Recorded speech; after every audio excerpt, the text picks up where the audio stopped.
what it's supposed to measure just at a glance. So if mabasa rin siya directly sa inyo mga respondents o ang respondents ninyo, it is very clear for them nga mao ni siya ay mga gitry og measure. So mao na siyang face validity.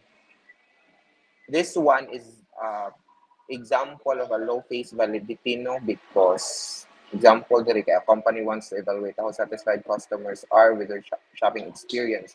So the survey includes questions such as how many times have you visited our store this month. So this is an example of a low face validity because it does not necessarily mean that um, customer satisfaction is directly linked to how many times you visit the store, no? So there are cases na although dili siya satisfied pero wala siya choice because mo na pinakaduol nga store nga iya mapalitan. So mo na siyang example of a low face validity. So if mabasa sa customers aning how many times have you visited our store this month, it is not clear for them na you are measuring customer satisfaction because again it kanang um, your frequency na sa pag-visit sa store is not directly linked to customer satisfaction. This one is an example of a high face validity because so example that a company wants to evaluate how satisfied customers are with their shopping experience. So the survey includes questions such as rate the quality of customer service you receive from 1 to 4 scale down. Na kayo measurement tapos you have a measurement scale of 1 to 4. So this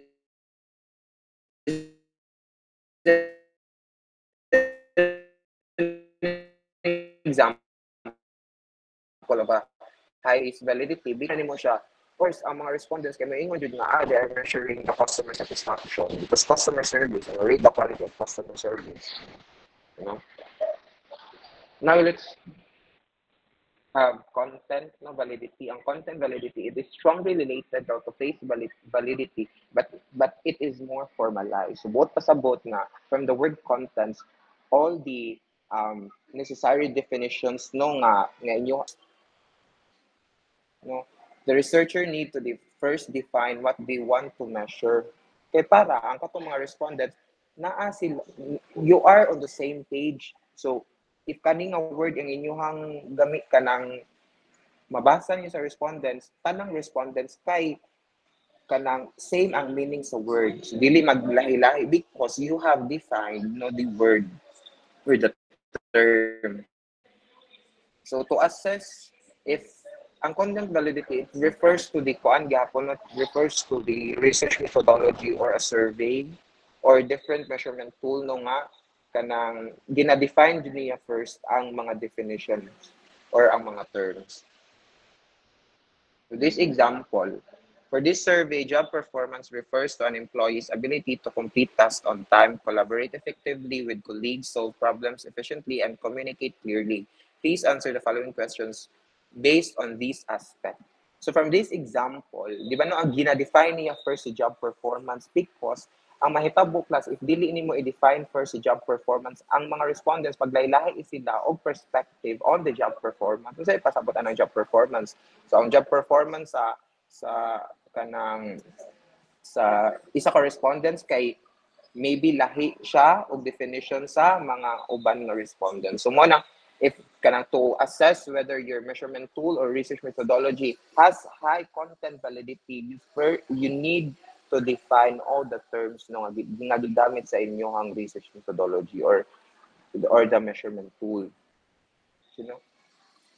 So all of these questions no refers to the job performance.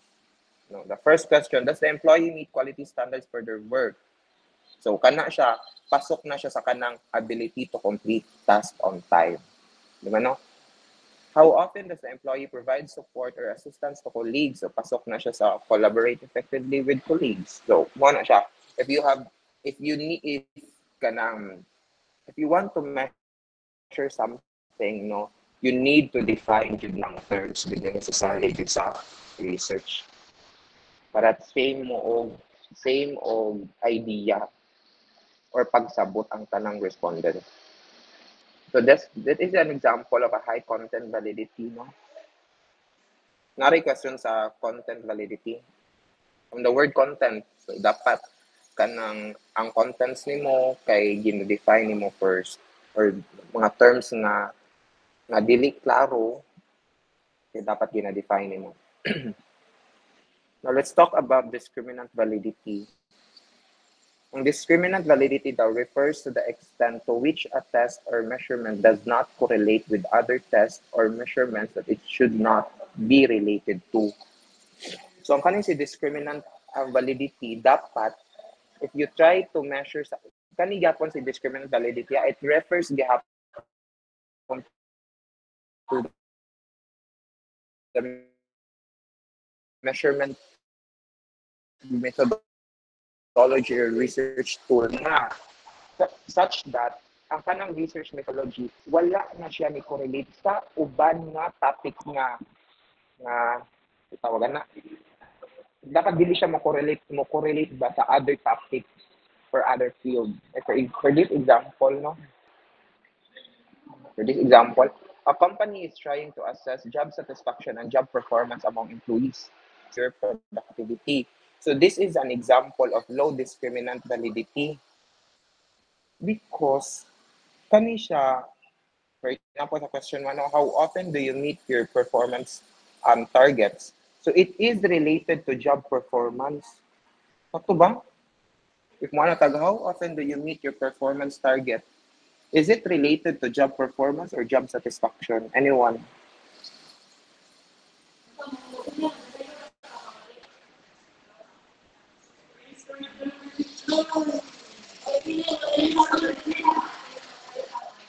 Here, if mo na tag question nga, how often do you meet your performance target? Is it related to job satisfaction?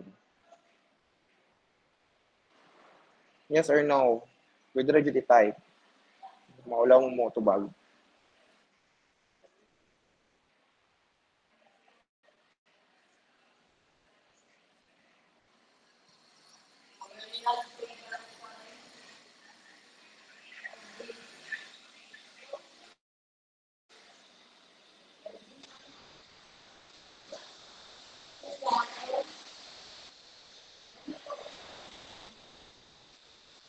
So, video ka pa mo, no? So, kani siyang question nga, how often do you meet your performance target? Is related to job performance. The second question, how happy are you with your productivity? So, this is related to job satisfaction. So, dapat, if you kani siya, ang company, kay gina-measure man niya ang job satisfaction, no? For example lang, job satisfaction. So, ang kani siya, ang mga questions ani nga, how often do you meet your performance target? How happy are you with your productivity? Ni correlate siya sa isa ka topic. And that topic is what we call the job performance. Di ba no? Dapat dili siya if you design a survey of a research methodology, dapat dili siya mo correlate to other topics. To assess nga naa siya excuse me, high discriminant validity. So buot pasabot if high discriminant validity daw if ang isa ka survey of a research methodology has a high discriminant validity, ang iyang mga research questions is targeted siya sa isa ra gyud ka field. You know, for example, job satisfaction, dapat job satisfaction ra gyud ang related na questions. Dili na ka mo go other sa mga questions nga mo correlate siya to the other topic. So I hope nasabtan no. Now let's talk about reliability. So naatay ginatawag na validity no tapos na po ginatawag na reliability. So anyone who can give me one of the characteristic na if mo na tag your research methodology or your measurement tool is reliable. Anyone?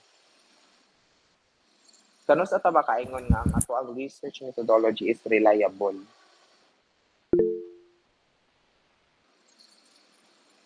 When stable ang results, sir. Okay. Isa pa ang other characteristics. Sakto, okay pa to na answer. Hatagan to na to ang context ang answer ni Jenny. Kisa pa makahatag og answer or one of the characteristic na manatag our research methodology is reliable.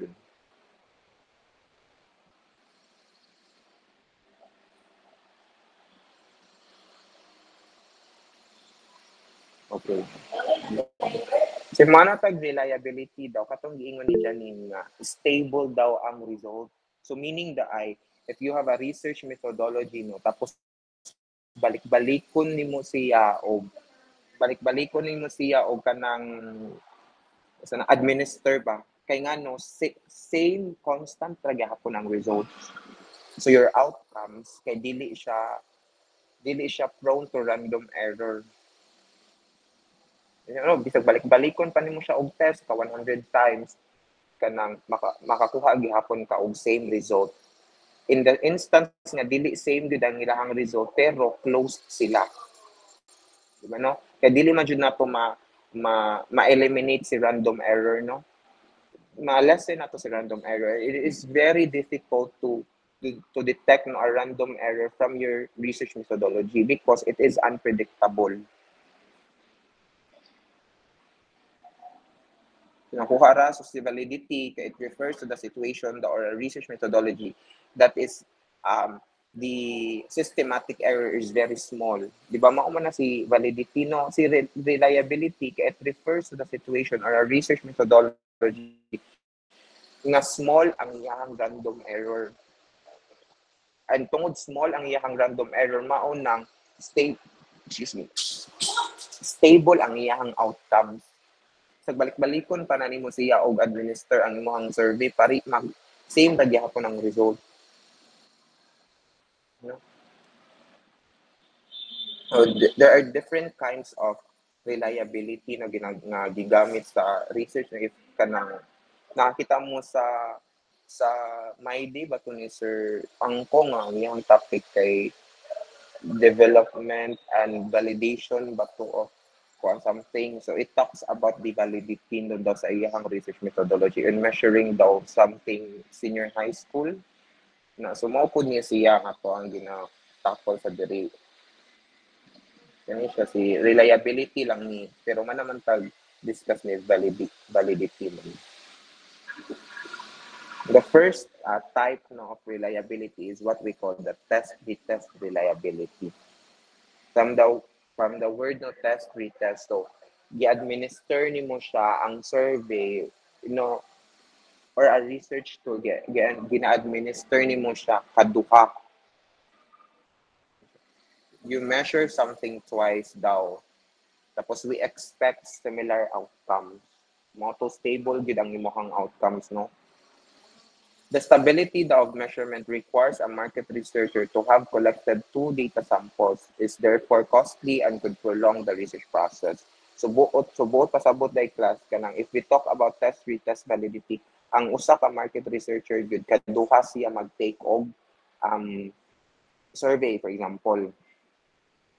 Tapos ang kanang nga survey kay within intervals. So like for example, kanang gina-administer nimo ang survey karon 10 AM tapos mag-administer na pod ka og survey na pod 3 PM para to check if ang katong outcomes nga nakuha nimo sa first nga survey o sa second survey kay kuan siya stable or similar ang ilahang outcomes. Ano? That's one way to assess if your research methodology or your survey questions kanang reliable siya. To test your research question is reliable mo nang mogamit kag retest reliability. If ang nakuha nimo nga outcomes are very similar, mo nang makaingon ka nga okay, ang research questions are very reliable. So dapat i-interchange ang definition sa validity o sa reliability ha kay with mo siya if mo nga ang ato ang research question is valid. So dili in that situation dili na siya if your research methodology is reliable, it does not mean that it is valid. Diba no? Kaya lahi man sila og context. Si reliability, nag-talk siya sa situation where the random error is very small. So it does not, wala siya gasulti about the systematic error. Ang random error ang iyahang mag-matter as long as small ang iyang random error, we can say that our measurement tools or our research methodology is reliable. No? If mo ana pagka our research tool is valid, so dili pud na siya buot, it does not directly mean na it is reliable because they are independent. Dahil sila og situation class. So dapat dili na situation pod nga your research methodology pod kay naa siya nag-show siya og characteristic nga valid siya, nag-show pod siya characteristic na reliable pod siya. Pero in general, if your research methodology kanang nag-show siya characteristic nga reliable siya, it does not mean that it is valid.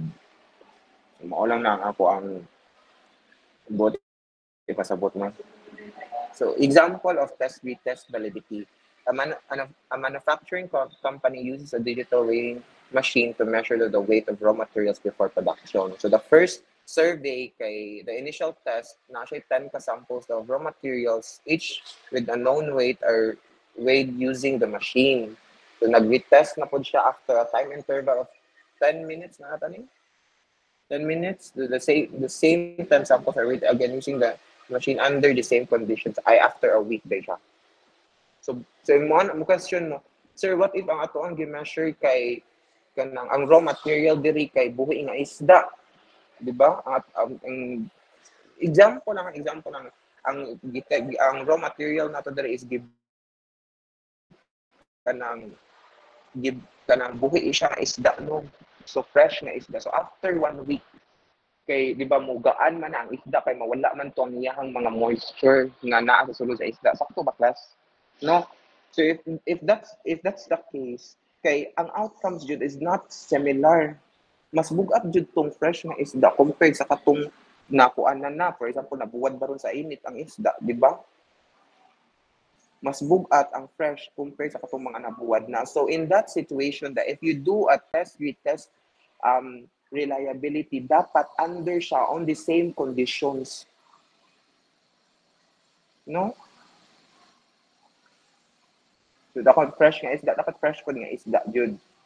So dapat your interval is not 1 week.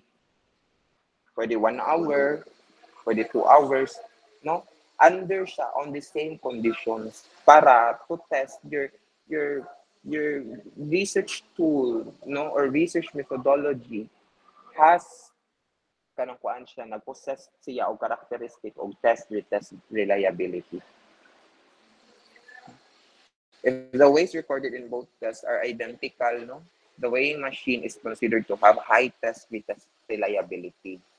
No, so ang kaniyong kaning test retest reliability, it refers good to the research methodology, no, or a measurement tool.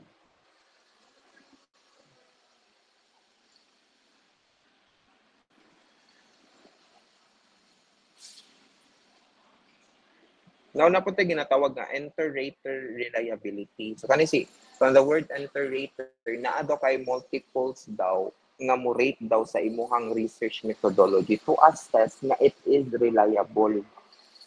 No? Based on definition diri, a measure of the consistency and agreement between two or more raters or observers and their assessment judgments or ratings of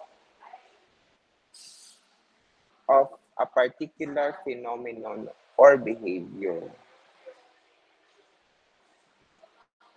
So, na siya, inter-rater reliability. Dapat, kaning mga raters nimo or observers, kanang same sila og agreement nga your research methodology really possess, no, nga reliable gid siya. So, one of the example, a manufacturing company assesses employees' performance in assembling a specific product. Supervisors observe and rate the employees based on criteria such as speed, accuracy, and adherence to safety protocols. If the ratings from supervisors are similar or close, the enter-rater reliability is high, indicating consistent evaluation standards. So buot pasabot nga, if si kaning mga supervisors nimo or mga observers or mga raters nimo lahi-lahi sila og rating, buot pasabot nga your research tool or research survey post nga dili siya high ang iyang reliability. mo nang imuha siyang usbon to make it high. Dapat similar jud sila og agreement. I hope nakuha ra siya.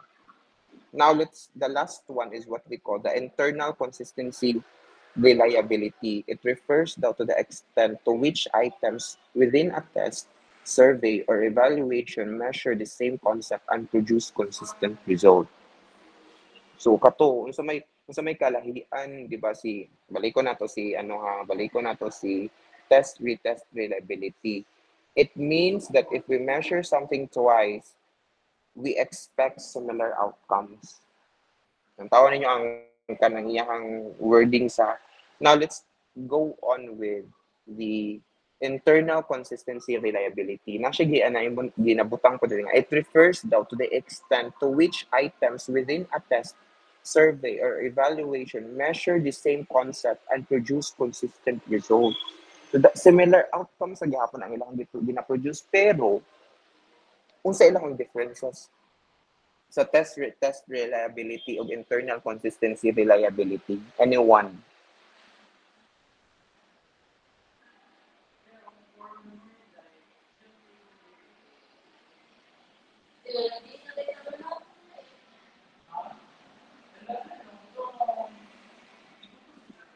Anyone?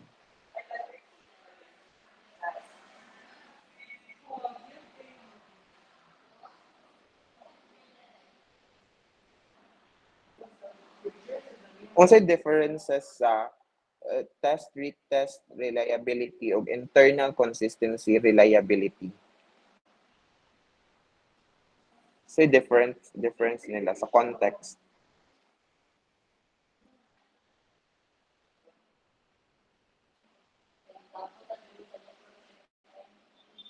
I think sir kay if internal kay kanang sa isa ra ka factor like sa item and then test consistency kay katong imong giingon nga murag sa whole siya like kung fresh siya dapat fresh tanan like mas dako ang scope sa test consistency kaysa sa internal nga single ra nga factor siya dapat same. How about the kanang mag-administer ka o research survey no tapos nag-show sila og internal consistency reliability o katong situation pod nga katong unsay differences niya if i-administer na nato ang survey. So kani si internal consistency reliability kaisa ra siya i-administer, di ba? It refers to the extent which items within a test, survey, or evaluation measure the same concept and produce consistent results. So buot pasabot ka, it does not mean nga kaduhan nimo gina-measure o ginabalik og test. Kaisa ra. Si test retest dapat kaduha gyud. You know, you have an initial test tapos naapod kay retest to show that your research methodology or your survey possesses high test retest reliability. No, bisag si test retest reliability bisag kuan ay sakto po to ang giingon ni Janine sa nga in the situation daw nga for example sa katong ako giingon ganiya nga sa internal consistency reliability dapat under siya on the same condition. So dapat kung fresh ang isa ka katong isda no ang raw nga isda dapat same kanang same pud sila ang if mag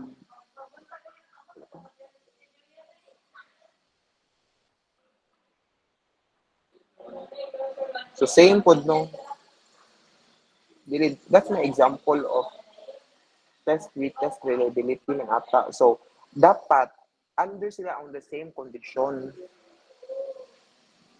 So kato giingon nga for example ang manufacturer nimo ka isa ka isda noon tapos gina fresh. So mas bugat jud si fresh if i-compare nimo siya sa katong 1 week na after, di ba? Kanino siya ng example. Mas bugat si fresh jud compared sa katong 1 week na.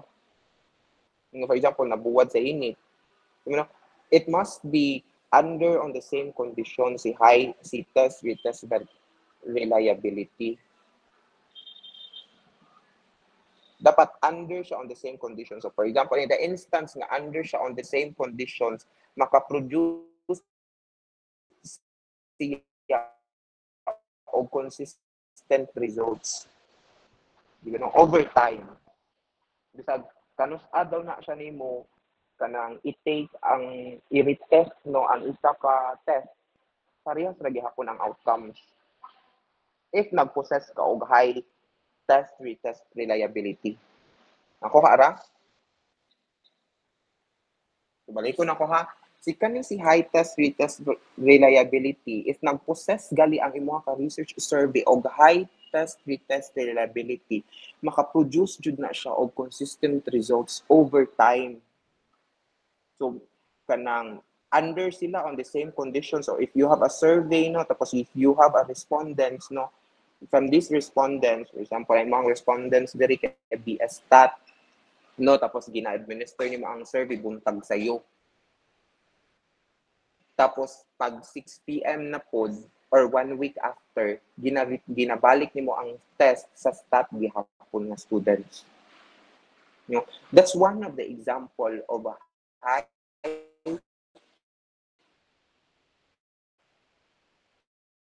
test retest reliability because they are under on the same condition. Muna akong pagbuta sa but nga if your research survey possesses high test retest reliability, dili mag-matter si time because it can produce consistent results over time. No? Kuan siya si internal consistency reliability gina-refer ang iyang ma-produce na consistent reliability or iyang ma-produce na results are consistent no on the single test alone. No? So if kanang mag-administer daw ka og single test na if your research survey possesses internal consistency reliability makaproduce siya og consistent results over a single test. Di ba kay kaisa ra man ni mag-test si internal consistency reliability. One of the example na para makita dyan na to. So, example, you want to find out how satisfied your customers are with the level of customer service they receive at your call center. You send out a survey with 3 questions designed to measure overall satisfaction. Choices for each questions are strongly agree, neutral, disagree, strongly disagree. So the question is, I was satisfied with my experiences. I will probably recommend your company to others. If I write an online review, it would be positive. So to show that your kanisya nga mga research questions, to show that this research question possesses high internal consistency reliability, dapat imuhang respondents kay dapat mag-answer sila og same. If for example, sa kaning sa 1, sila tanan mo agree. Si 2, sila tanan mo disagree. Daron, si 3, sila tanan mo disagree.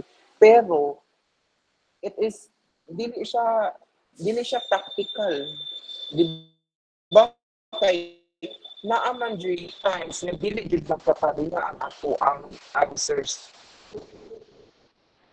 Pero na instance na same. Example lang, we have 5 respondents. So sa first question kay pareha sila ni agree. Sa 2 question pareha sila ni disagree. Sa number 3 question pareha sila ni strongly disagree. So in that situation, makaingon ta nga your survey questions or your survey possesses high internal consistency reliability. Pero naa may situation class nga dili jud magkapareha. Mao nang sa internal consistency reliability dili ka maka-directly tell nga your survey questions or your survey possesses high internal consistency reliability. Di paras aming face validity. Di face validity man kay at a glance kay ma-directly tell dayon nimo nga your research survey or your research questions possesses high face validity. Si internal consistency reliability dili, you could not directly tell that your research question possesses high characteristic. Mao nang mugamit ka og mga different tests, no, to show that it really possess high internal reliability. Natay different test pod ana pod.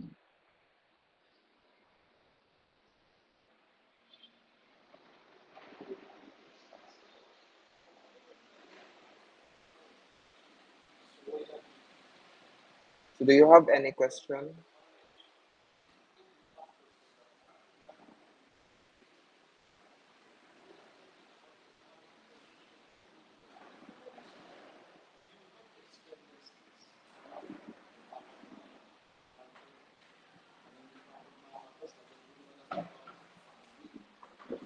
Nara ba?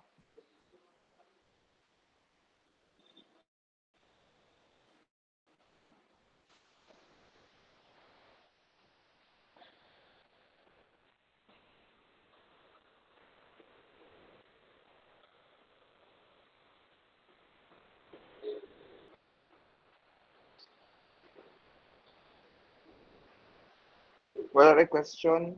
So let's talk about daw sa possible nga final project. So kay next week naman ang last chapter, I think chapter 4, nagihatag sa mo ang nga syllabus ni Sir Francis manata to. Chapter 4 ang siya kutob, tapos ang chapter 4 is about something data ra gihapon pud siya. So that would be next week. Kay wala man ata ta nag-oral or recitation ata mo. So ang katong last chapter will be a form of oral recitation. Kaya ang kanisya nga chapter, kani chapter 3 no data, kay oral recitation na ako sa 3B o sa 3-1. Kamura ang wala pa oral. So next week, kamo na sad ang mag-oral po, tapos ang 3B o 3A, sila na sad ang discussan po. So na, para fair po siya ba. So, that would be next week, no? Tapos mag-December na. December na ata. Wait, i-check. Wait, i-check na. Calendar.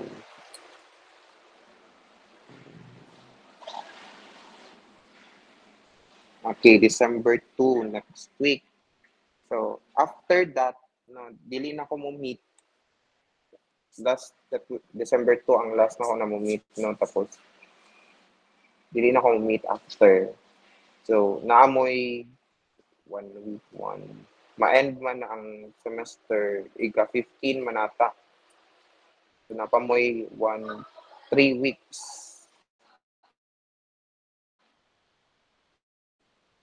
3 weeks. Kay mo sunod na si January.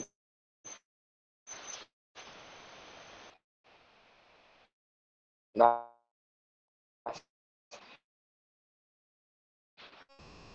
January 10 or 11 ata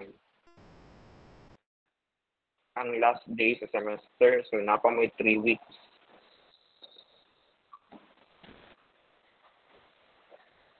So, 1 week na siya, December 2 to 9. Tapos, sugod na po sa, okay, 3 weeks sila. So, with that 3 weeks, kaya nabuhat lang sa, sa final project. Ang final project na nag-talk about Minister Rene nga, kana para research mini-research na dili siya necessary nga, for example, sa introduction, kay dapat 4 pages, so pwede rag 1 to 2 paragraphs. So that just a brief introduction lang. Very short lang yun. Tantaw lang na mo if kanang the topic is related to market research, no, maybe a product, tapos tantaw na to kung kanang your research methodology ba or kanang hypothesis ninyo, or not the hypothesis but your research methodology really possesses katong mga topic na ginatakol na to, na ba siya face validity, high ba iyang face validity, and so on.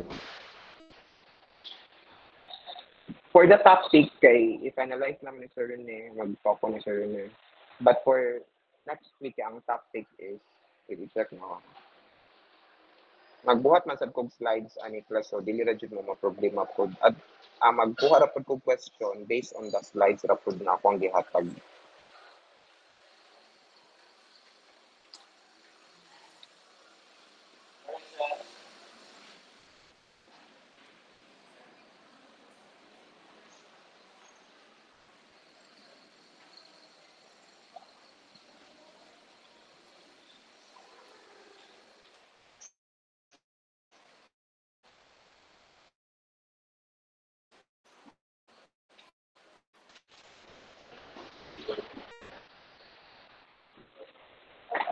The next topic day is po ang data management.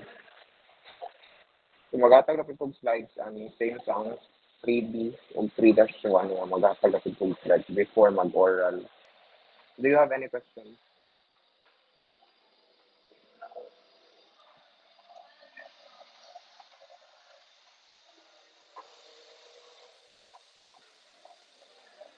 Wala ra?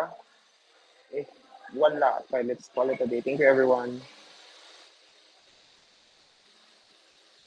Oo. Wait, unya sa mo out kay ako sa mag screenshot ako sa attendance ha.